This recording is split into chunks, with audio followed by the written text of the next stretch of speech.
Good evening students. मैं doctor Mohammad Rehan, department of commerce, Boston college Ranchi. आज मैं आप लोगों को क्लास 12 का अकाउंट्स का ऑब्जेक्टिव क्वेश्चन बता रहा हूं और टॉपिक का नाम है इशू ऑफ शेयर्स। टॉपिक क्या नाम है? Issue of shares. ठीक है, इशू ऑफ शेयर्स। चलिए लिखना स्टार्ट कीजिए। इशू ऑफ शेयर्स, कॉपी में उतार लीजिए।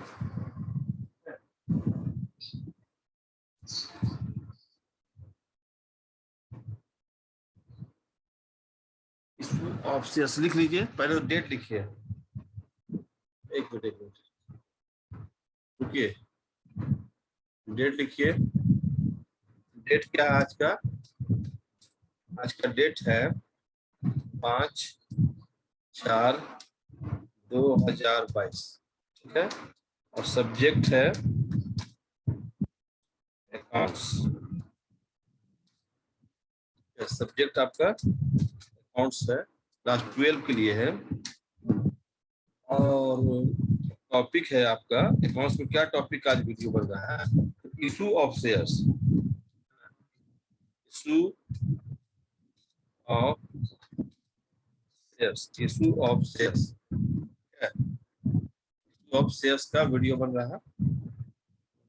ठीक है, मैं यहाँ पर इशू ऑफ शेयर्स का वीडियो बन रहा है। ठीक है, नाम मैं लिख दे रहा हूँ।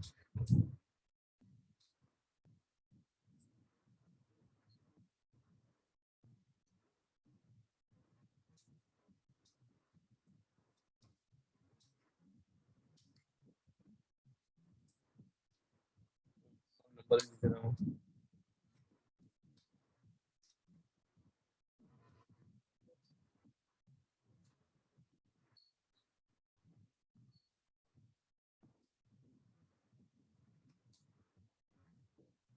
चलिए स्टूडेंट सब नोट कीजिए क्वेश्चन को। पहला क्वेश्चन लिखिएगा। पहला क्वेश्चन शेयर होल्डर गेट्स। पहला क्वेश्चन है number 1, shareholders, shareholders get, shareholders gets. लिखिए आप लोग, shareholders get, GET get, shareholders get, है ना? इसका हिंदी क्या हुआ? अंशधारी प्राप्त करते हैं। अंशधारी प्राप्त करते हैं। क्या प्राप्त करते हैं? 4 ऑप्शन है। 4 ऑप्शन सुनिएगा। ऑप्शन सुनिएगा। पहला ऑप्शन में इंटरेस्ट है, दूसरा ऑप्शन में डिविडेंड है, तीसरा ऑप्शन में है कमीशन है, और चौथा ऑप्शन में प्रॉफिट है। यानी इसका ऑप्शन 4 दिया हुआ है, इसमें कोई एक ऑप्शन सही होगा। तो शेयर होल्डर्स को क्या प्राप्त होता है?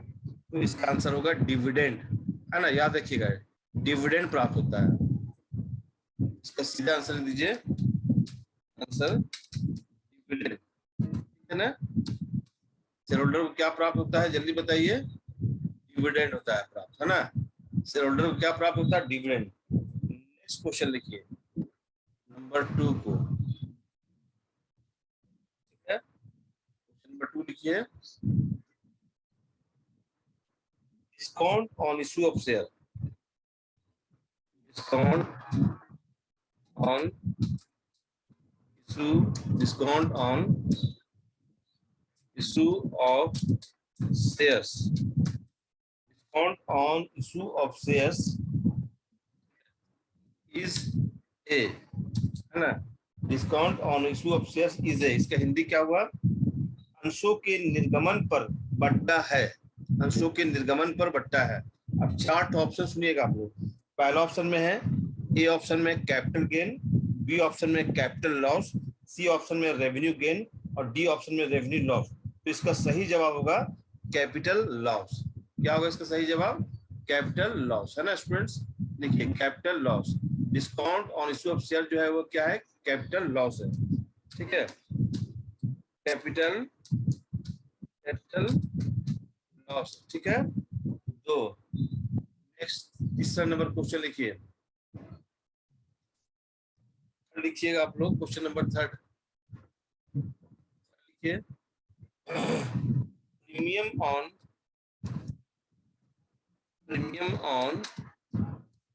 Issue of shares, premium on issue of shares is a premium on issue of shares is है। अब चार ऑप्शन है क्या क्वेश्चन है? Premium on issue of shares is है। अब चार ऑप्शन है। पहला कैपिटल गेन, दूसरा कैपिटल लॉस, तीसरा जनरल प्रॉफिट और चौथा में जनरल लॉस। फिर से एक बार ध्यान सुनिएगा, premium on issue of shares is a, यानी कि हिंदी हुआ अंशों के निर्गमन पर अधिमूल्य, अधिमूल्य मतलब प्रीमियम है, अंशों के निर्गमन पर प्रीमियम है। क्या है? तो ए ऑप्शन में कैपिटल गेन, बी ऑप्शन में कैपिटल लॉस, सी ऑप्शन में जनरल प्रॉफिट, डी ऑप्शन में जनरल लॉस। तो इसका सही आंसर होगा कैपिटल गेन है ना। क्या लिखिएगा इधर? Capital gain. चलिए आंसर लिखिए capital gain, capital gain. Next लिखिए क्वेश्चन नंबर 4। क्वेश्चन नंबर 4 ठीक है। क्वेश्चन नंबर 4 लिखिए स्टूडेंट आप लोग। According to the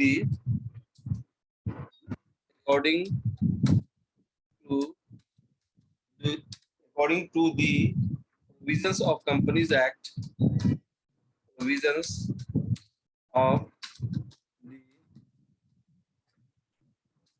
Companies Act, according to the provisions of Companies Act है ना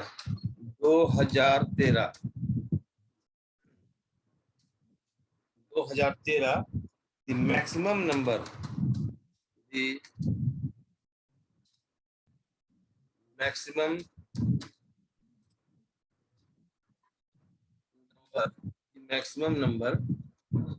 या एम जो है ना वो कैपिटल आएगा। The maximum number of members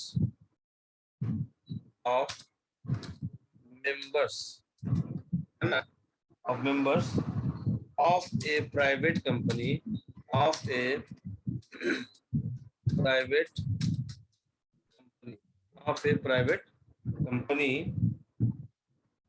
is limited to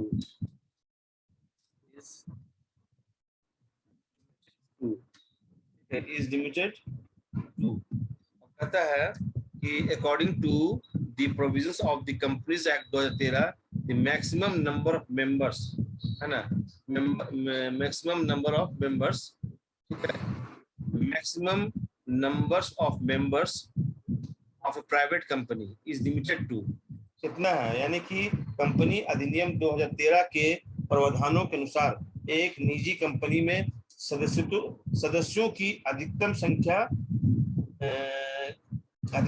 हो सकती है। तो कितना होगा? इसका चार ऑप्शन सुन लीजिएगा और उसमें जो सही आंसर होगा वो बताइएगा, ठीक है। इसका आंसर बनाइए। आप तो उसको पढ़ाए भी हैं टॉपिक, तो दोबारा सुनिएगा कि प्राइवेट कंपनी में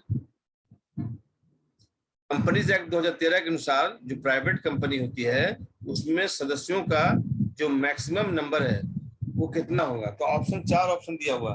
पहला ऑप्शन में दिया है 50, दूसरा ऑप्शन में दिया है 70, यानी ए ऑप्शन में 50, बी ऑप्शन में 70, सी ऑप्शन में 200, डी ऑप्शन में 100। इसका आंसर होगा ऑप्शन नंबर सी 200। यानी प्राइवेट कंपनी में मेंबरों की संख्या को है ना लिमिट कर दिया गया कि 200 से अधिक मेंबर नहीं हो सकते, ठीक है। चलिए ऊपर वाला तो उतार दिए होंगे, अब ऊपर वाला मिटा दे रहे, ठीक है। चलिए नंबर मिटा दे रहे हैं, तीसरा नंबर मिटा दे रहे हैं, चौथा नंबर छोटा। अब आइए पांचवा नंबर क्वेश्चन है, बहुत अभी अच्छा से आपको समझा देते हैं, पढ़िए इसको, उतारिए। पांचवा नंबर में है शेयर अलॉटमेंट, ठीक है, शेयर अलॉटमेंट अकाउंट इज क्या है? पर्सनल अकाउंट है या real account? Share allotment account is what? Share allotment account is what, ठीक है। अब चार ऑप्शन सुनिएगा। चार ऑप्शन में है पहला personal account, real account, nominal account, none of this. Share allotment account कौन अकाउंट है? पर्सनल अकाउंट है या रियल अकाउंट है या नॉमिनल अकाउंट है या नन ऑफ दिस? इसका आंसर होगा शेयर अलॉटमेंट अकाउंट कौन अकाउंट है? Personal account. तो आप पर्सनल अकाउंट पर टिक कीजिए। पर्सनल पर्सनल अकाउंट है ना, पर्सनल अकाउंट है। राइट आंसर आप पर्सनल अकाउंट पर टिक कीजिए। चलिए अब नेक्स्ट लिखिए क्वेश्चन नंबर 6। ठीक है, 6 भाई, calls in advance, calls in advance, calls in advance shows, calls in advance shows, calls in advance shows, calls in advance shows dash क्या बताता है? इसका 4 ऑप्शन सुनिएगा, 4 ऑप्शन। पहले ऑप्शन सुन लीजिए।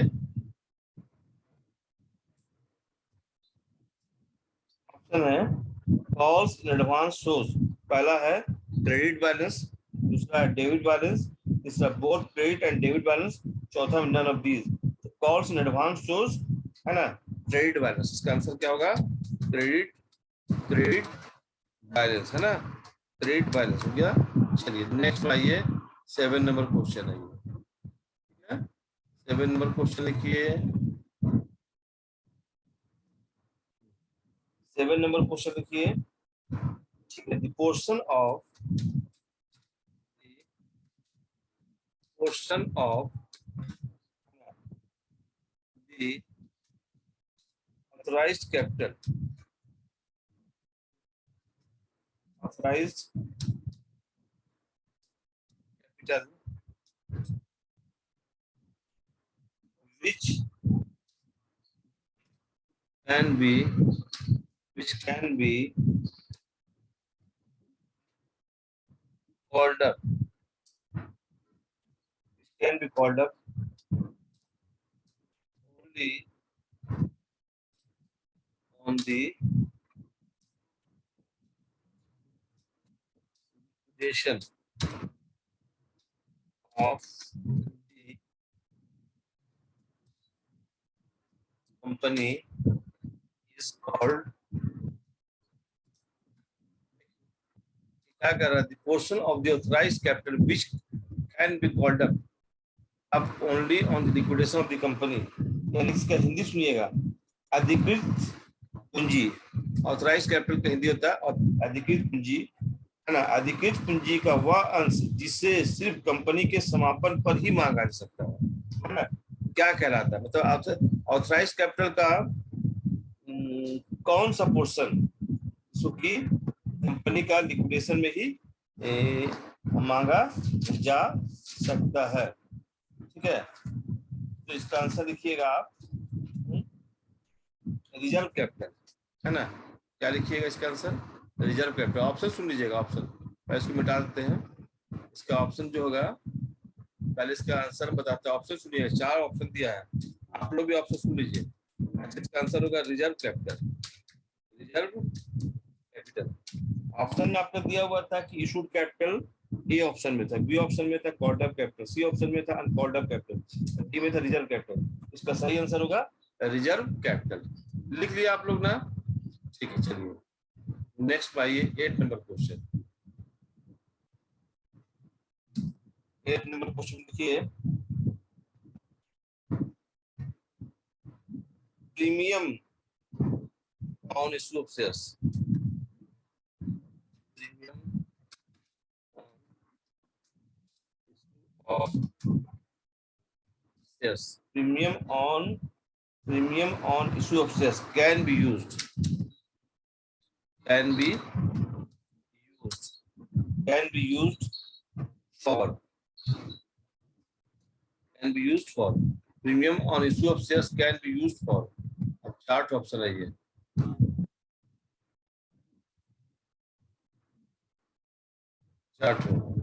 तो इसके हिंदी क्या हुआ कि अंशों के निर्गमन पर अधिलाभ को उपयोग किया जा सकता है।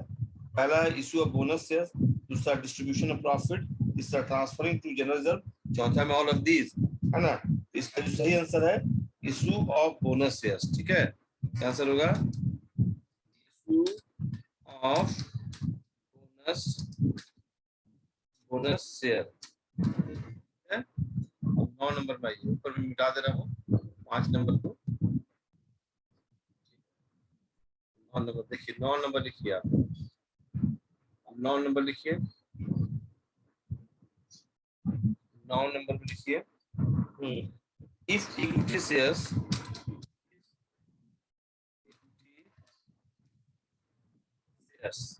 if equity shares of rupees 10 of 10 each, if equity shares of 10 each is issued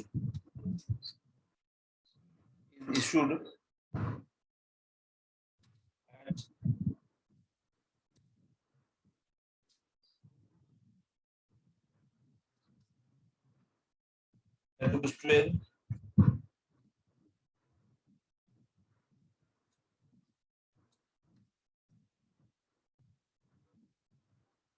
is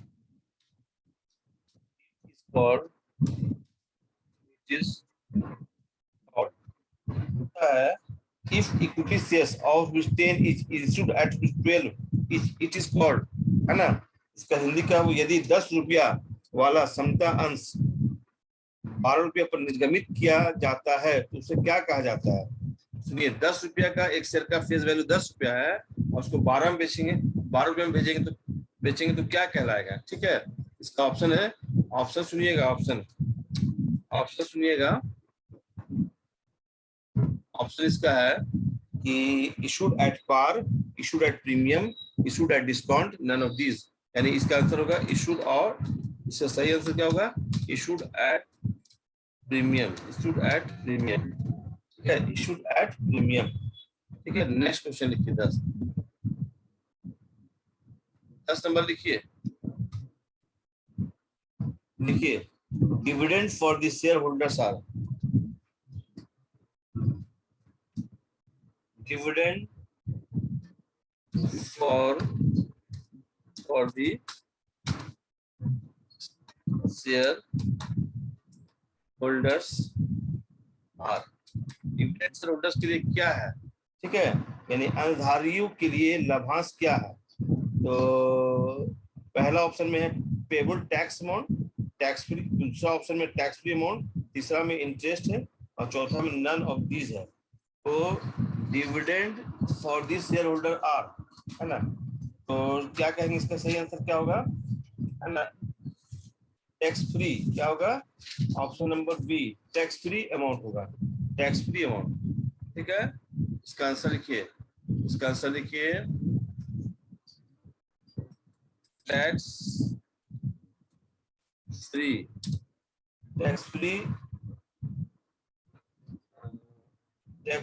amount. चलिए टैक्स फ्री अमाउंट हो गया। अब नेक्स्ट क्वेश्चन,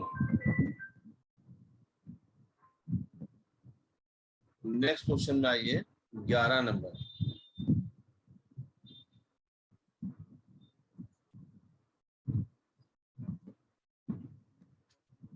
11 नंबर क्वेश्चन, ठीक है, 11 नंबर में लिखिए कि maximum capital,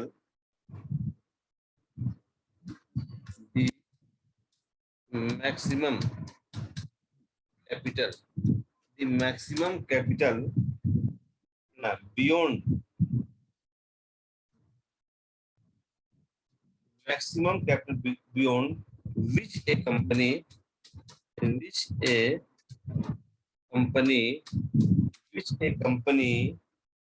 is not allowed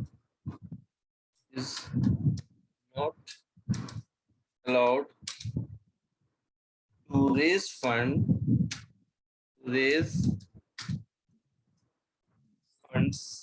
by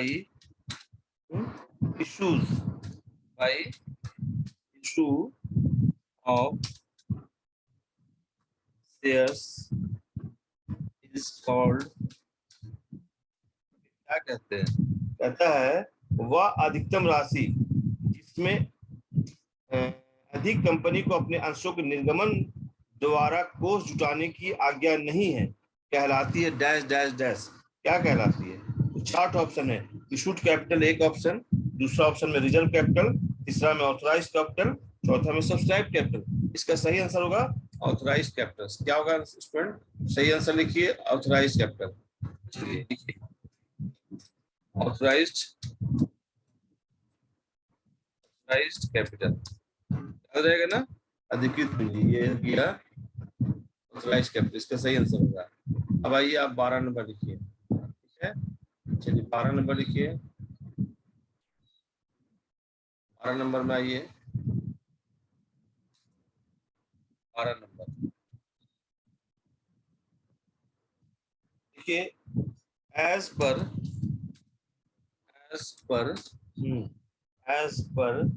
table F as per table F, the maximum rate of interest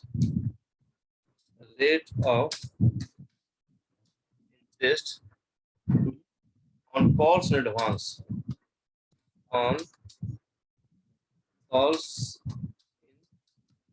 ठीक है, is अब है, इसका आंसर होगा, तो ऑप्शन भी सुनते जाइए आप लोग, ऑप्शन भी सुनना जरूरी है। और ऑप्शन यही है कि टेबल, पहले मैं हिंदी भी बोल दे रहा हूँ, टेबल एफ के अनुसार अग्रिम याचना पर ब्याज की अधिकतम दर से, है ना? ठीक है, इसका इंग्लिश में है as per table F the maximum rate of interest on calls advance. ठीक है, क्या होगा कॉल्स एडवांस का maximum rate? Option number A में 8% पर एनम, बी में 12% पर एनम, सी में 5% पर एनम और डी में नन ऑफ दीज। इसका सही आंसर होगा 12% पर एनम। 12% पर एनम लिखिए। चलिए 12% per annum, 12% per annum. Next लिखिए, नेक्स्ट क्वेश्चन लिखिए, मैं मिटा दे रहा हूँ,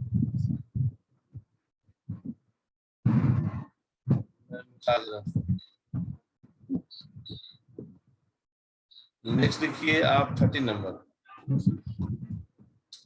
30 नंबर लिखिएगा, 30 नंबर लिखिए आप। एज पर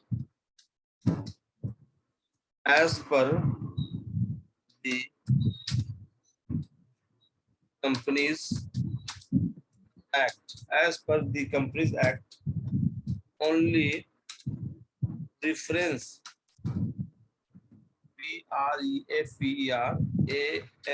preference as per, है ना? as per the, वहां पर छूट गया है ही नहीं, यहाँ पर क्या है? as per the companies act only preferences, only, ठीक है, only preferences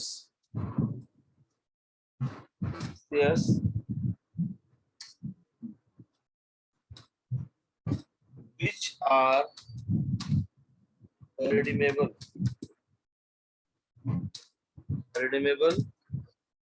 within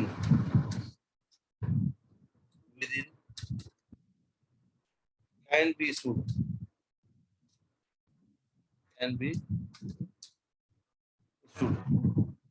as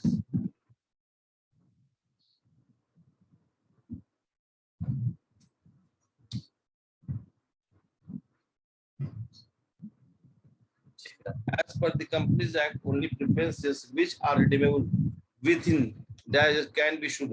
अब इसका आंसर क्या होगा? पहला ऑप्शन में है, ए ऑप्शन में 24 इयर्स, बी में 25 इयर्स, सी में 30 इयर्स, डी में 20 इयर्स। तो इसका जो सही आंसर होगा ऑप्शन नंबर डी 20 इयर्स। समझे ना? 20 इयर्स के अंदर में इसको रिडीम कर देना है, 20 इयर्स, ठीक है? अब नेक्स्ट क्वेश्चन में आइए, क्वेश्चन नंबर 14, ठीक है? 14 नंबर में आइए।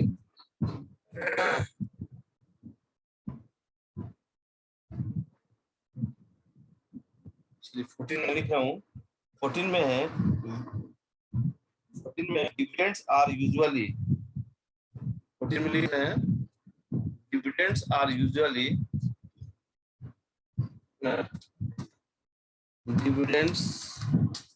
dividends are usually dividends are usually paid, ठीक है, ऑन, ठीक है। अब इसका चार्ट ऑप्शन है, चार्ट देखिए, पहला है इसका जो ऑप्शन है डिविडेंड जो पेमेंट किया जाता है यूजुअली किससे पेमेंट किया जाता है, तो आप सुनिए इसके चार option.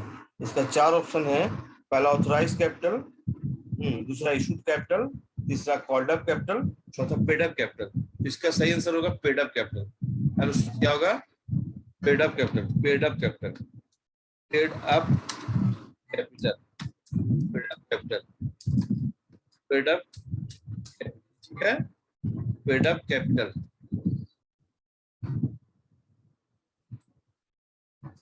Capital, paid up capital.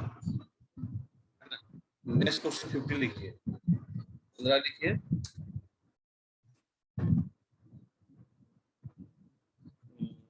और लिखिए आप लोग, which WHIC, which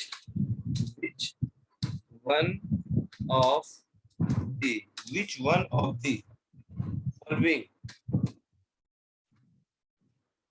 following is the registered capital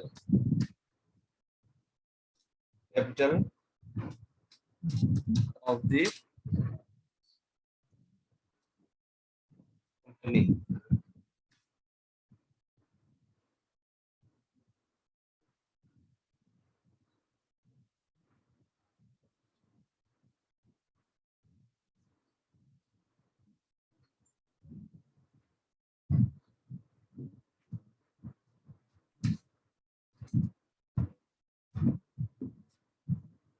क्या होगा इसका आंसर?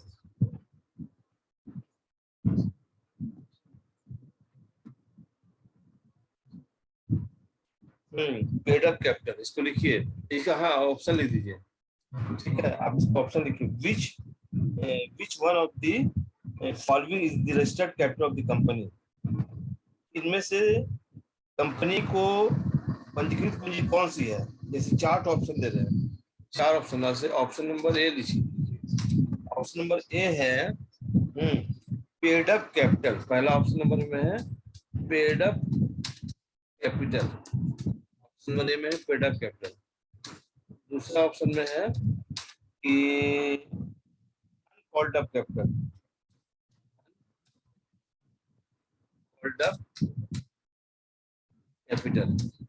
तीसरा ऑप्शन में है, ऑप्शन में है authorise capital, authorise capital, authorise D option में है इशूड कैपिटल,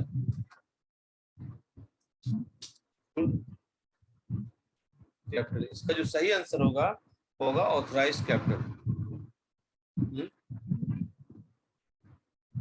ऑथराइज कैपिटल को ही रजिस्टर्ड कैपिटल कहते हैं, ये तो आपको मैंने बहुत पहले पढ़ाया था। इसका आंसर होगा ये वाला सी नंबर ऑप्शन, है ना, याद रहेगा ना। देखिए नेक्स्ट क्वेश्चन, ठीक है, नेक्स्ट क्वेश्चन आप लिखिए,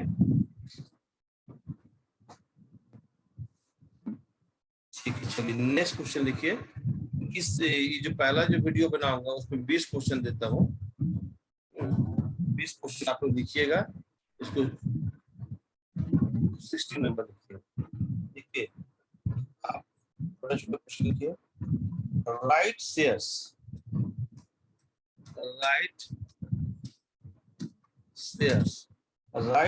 are issued to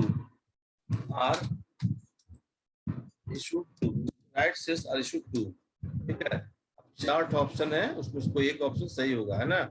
सही ऑप्शन आपको बताना, मैं पढ़ के सुना दे रहा हूँ, सुनिएगा। Right shares are issued to, किसको इशू किया जाता है?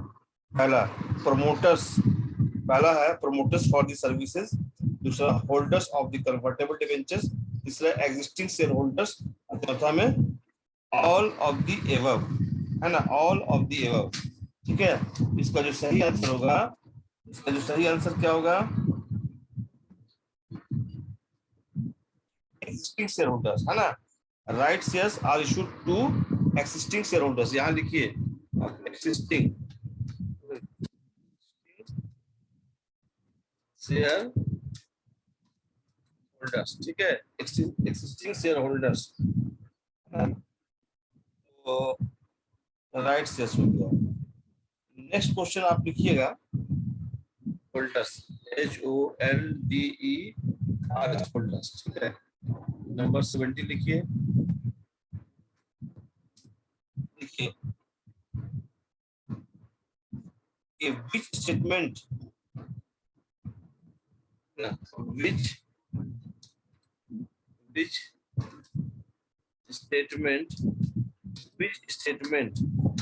which statement is issued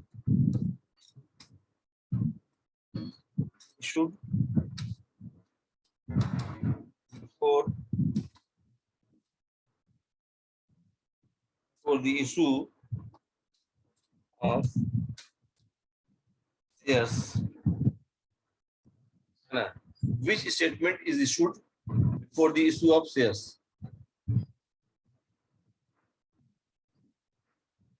चलिए इसके 4 ऑप्शन,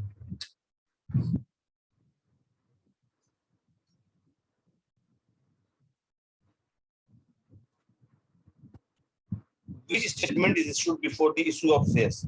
अशुभ निर्गमन के पूर्व कौन सा विवरण निर्गत किया जाता है? पहला है प्रोस्पेक्टस, दूसरा में है आर्टिकल्स ऑफ एसोसिएशन, तीसरा में मेमोरेंडम ऑफ एसोसिएशन, चौथा में ऑल ऑफ दिस। इसका आंसर लिखिए, prospectus.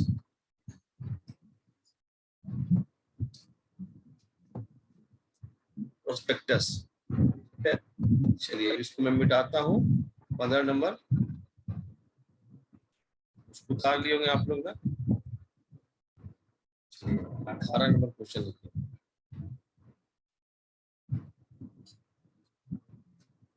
18 number.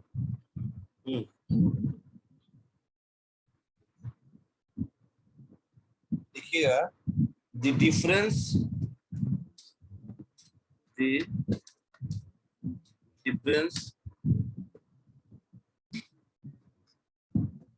between subscribed capital and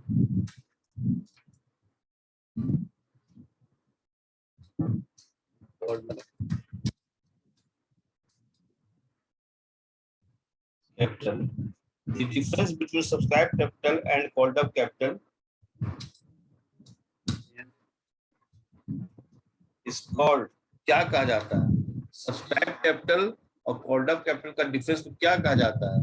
अब ये क्वेश्चन हो गया, इसका ऑप्शन बहुत सा है, इसका जो ऑप्शन सही ऑप्शन होगा उसमें आपको बनाना है, तो आंसर देना है। तो देखिए ऑप्शन मैं बोल रहा हूँ, आप ध्यान से सुनिएगा। ऑप्शन यही है कि कॉल्स, पहला ऑप्शन में कॉल्स एडवांस, दूसरा में है, एक मिनट नहीं, आप इसका ऑप्शन सुनिएगा। पहला ऑप्शन में कॉल्स इन एरियर, पहला ऑप्शन में क्या है? कॉल्स इन एरियर, पहला ऑप्शन में कॉल्स इन एरियर है, दूसरा में कॉल्स एडवांस है, तीसरा में अनकॉल्ड कैपिटल है, और डी ऑप्शन में नन ऑफ दिस है। इसका आंसर होगा अनकॉल्ड कैपिटल्स, अनकॉल्ड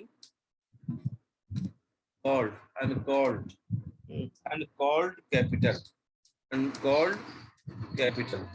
समझ में आ रहा बात ना? चलिए अब लिखिए आप 90 नंबर क्वेश्चन, 90 नंबर लिखिए। तो इसका मैं 90 छोटा छोटा वीडियो बना दे रहा हूँ। देखिए, when amount is due, when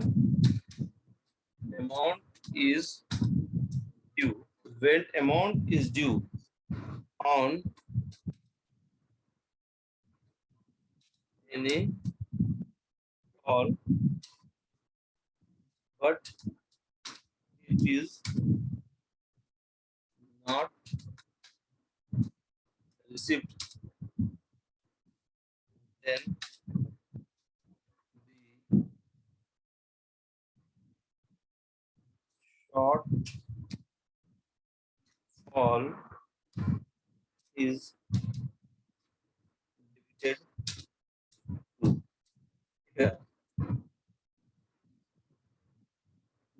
debited to। अब इसका चार्ट ऑप्शन है, इसे सुनिएगा, डेबिटेड टू। इसका ऑप्शन सुनिएगा, चार ऑप्शन सुनिए आप इसका। क्या कहते हैं? When amount of due on any call but it is not received, then the shortfall is debited to, है ना। इसका हिंदी क्या हुआ? जब किसी याचना पर राशि दे हो परंतु यह प्राप्त नहीं होती है तो कंपनी को डेबिट किया जाता है। ठीक, तो कंपनी ने कमी को डेबिट किया जाता है। तो ये मैंने बहुत पहले पढ़ाया था, इसको टेक्निकल नेम कॉल सिनेरियर कहते हैं, है ना। क्या कहते हैं? कॉल सिनेरियर। ठीक है, क्या कहते हैं स्टूडेंट? कॉल सिनेरियर। चलिए, calls in arrear, calls in arrear कहते हैं। नेक्स्ट क्वेश्चन लिखिएगा, ठीक है, कॉल सिनेरियर कहते हैं। और ये मैं मिटा दे रहा हूँ, ठीक है। 20 नंबर क्वेश्चन जो है, 20 नंबर क्वेश्चन लिखिए।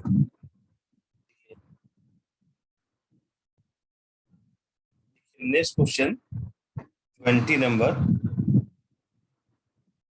Reserve share capital.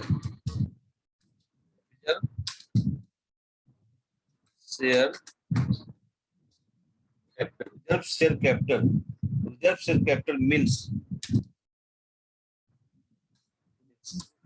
Chart option है। Reserve share capital means what? ठीक है, तो इसका जो है आंसर क्या होगा? तो चार्ट ऑप्शन सुनिएगा। पहला ऑप्शन में है part of authorised capital to be called at the beginning, part of authorised capital to be called at the beginning. दूसरा, portion of uncalled capital to be called only at liquidation. और C में over subscribe capital और D में under subscribe capital. इसका जो सही answer होगा क्या होगा? Answer option number B, portion of uncalled capital. क्या लिखिए? Portion of uncalled capital, portion of uncalled capital, portion of uncalled capital लिख लिया आप लोग। Portion of uncalled capital to be called, है ना, टू बी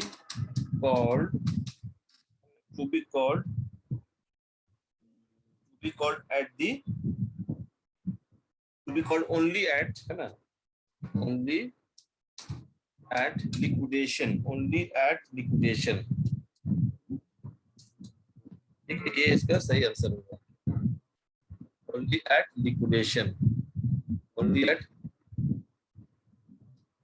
लिक्विडेशन। मांगा जाता है जब कंपनी का समापन होता है। रिजर्व शेयर कैपिटल का मतलब क्या है? Portion of uncalled capital to be called only at liquidation, है ना। चलिए, मैं आपको ये जो इसका जो इशू ऑफ शेयर का जो ये पहला 20 क्वेश्चन का एक वीडियो बनाया हूँ। आप सभी स्टूडेंट्स 20 क्वेश्चन लिखिए, फिर नेक्स्ट वीडियो दूंगा इसका, है ना। और ऑब्जेक्टिव क्वेश्चन का जितना सकूंगा उतना बना के आपको दूंगा, है ना। और आप पढ़िए, ठीक है। सभी स्टूडेंट को धन्यवाद कहेंगे, है ना। और अभी नेक्स्ट इसका फिर नेक्स्ट वीडियो बनेगा, ठीक है। Thank you.